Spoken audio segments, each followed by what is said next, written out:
다음 종목으로 가보도록 하겠습니다. 김순영님의 종목이고요. BH 한번 살펴보도록 할게요. 네. 지금 현재 구간에 6%나 밀리고 있는 그렇습니다. 이 종목. 지금 16,100원의 거래가 중인데 25,000원 평단가에 10% 비중 들고 계시고 단기 대응 전략 여쭤보셨습니다. 사실 이 종목 같은 경우에는 아이폰 관련된 종목으로 엮여있는 종목이긴 한데 3일 전 한 지난주까지만 해도 아이폰 이번에 새로 나온 시리즈가 중국에서 특히나 판매가 잘 된다라는 내용들이 나오면서 관련된 종목들 조금씩 들썩임이 있었습니다. 하지만 이 종목 보신다면 약간의 반등이 나오고 나서 다시 한번 내려가는 흐름이 나타나고 있는데요. 오늘 같은 경우에는 또 애플이 새로운 챗GPT 이게 탑재된 내용을 좀 발간하겠다라는 내용들이 나오면서 다시 한번 기대를 해봤지만 주가는 주저앉고 있습니다. 네, 아이폰 판매량이 뭐 줄었다고 하니까요. 그러니까요. 오늘 LG이노텍도 그렇고 뭐 애플 관련된 종목들, 아이폰 관련주들 다 급락입니다. 오늘 한번 질문 드려보도록 하겠습니다. 이쯤에서 좀 어떻게 정리를 할 필요성이 있는 종목인지 질문 바로 드려보도록 할게요.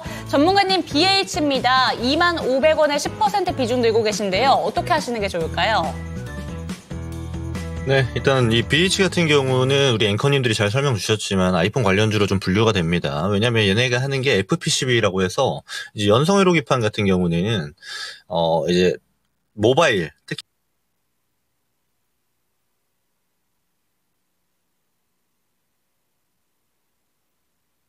굉장히 짙고 주가에 대한 관련도도 굉장히 높습니다. 근데 지금 이런 내용이죠. 지난주만 해도 아이폰에서 지금 새로 출시한 애플에서 새로 출시한 아이폰 16 같은 경우는 굉장히 잘 팔린다. 특히 중국에서. 그래서 괜찮다. 근데 전일자 이제 어제 미증시에서 어떤 얘기가 나왔냐면 보니까 아니더라.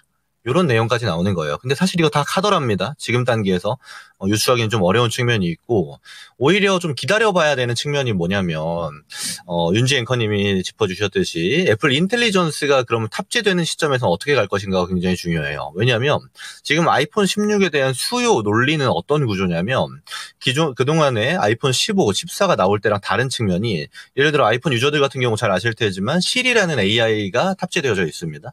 근데 실 써보신 분들 잘 아실 거예요. 그다지 똑똑하진 않아요. 그래서 얘를 굉장히 고도화하고 첨단화하기 위해서 어떤 작업을 들어갔냐면 아이폰 16에 들어가는 새로운 칩이 들어가게 됩니다.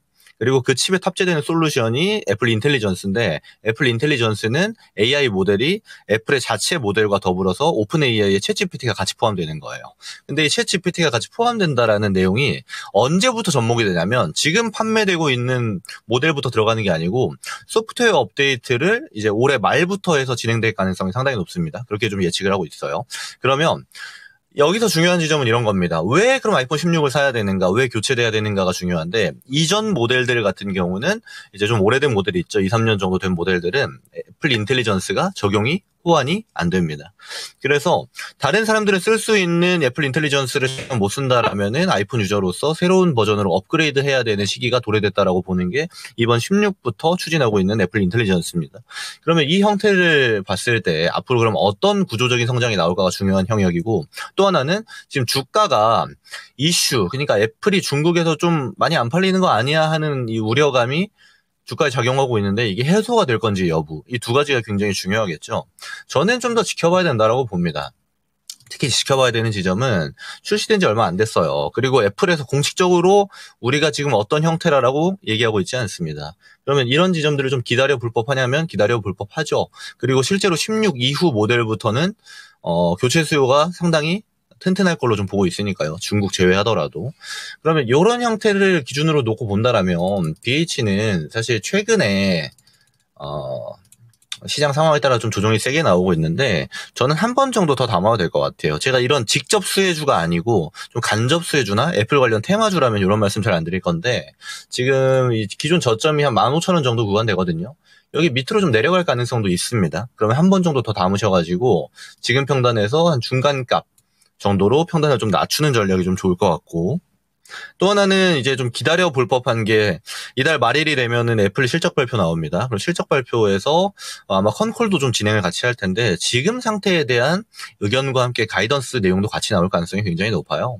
그러면 가이던스 내용도 좀 보고 판단할 수가 있겠고 그럼 애플이 앞으로 어떤 형태로 지금의 아이폰 16 이후 모델을 판단할 것인지도 우리가 알 수 있는 영역이라서 좀 기다려볼 법한 이벤트들이 굵직굵직한 게 남아있는 상태고, 그거는 기간 투자가 당연히 들어가야겠지만 이걸 여기서 정리해야 된다든지 또는 지금 손실폭을 감수해야 된다라든지 이런 형태로 가는 게 아니고 좀 더 기대해 볼 만한 영역으로 볼 수 있겠다. 그리고 우리가 또 하나 생각해야 될 거는 지금 우리 시장이 완전히 정상화된 시장이 아니에요. 굉장히 수급의 논리로만 이동하고 있고 수급의 논리로만 왔다 갔다 하고 있기 때문에 실제 모멘텀이 좀 또렷한 기업들 같은 경우는 웬만하면은 좀 모아가는 전략으로 봐도 좀 괜찮은 형태가 많이 기대되는 측면도 있습니다. 그래서 이 점 참고하셔가지고 이제 전저점이 이제 15,800원입니다. 이 밑에 구간까지 내려오게 되면은 한 번 정도 더 사보자. 지금 얘기하는 거 아닙니다. 좀 더 빠져야 돼요. 그러면 그때 평단을 확 낮추시고, 그리고 기간 투자를 한 3, 4개월 정도 두는 형태로 보면은 저는 충분히 이 2만 원 정도 되는 2만 원 초반 되는 구간은 다시 돌파할 가능성이 높다라고 판단합니다. 이렇게 참고하시면 될 것 같아요. 네, 판매량이 줄어들었다라는 이야기도 나오고 있지만 이 종목 같은 경우에는 애플의 이제 새로운 AI와 관련된 이야기랑 엮어서 한번 생각해 보시면 좋을 것 같습니다. 그리고 이제 말일이면 또 애플의 실적 발표도 있다고 하니까요. 그 실적 발표 이후의 주가 흐름을 살펴보시면 좋을 것 같고, 전저점까지 내려오게 된다면 추가 매수를 통해서 평단가를 낮추시고 2만 원 이상까지 반등이 나올 때까지 기다려보시면 좋을 것 같다라는 이야기 참고하시기 바랍니다.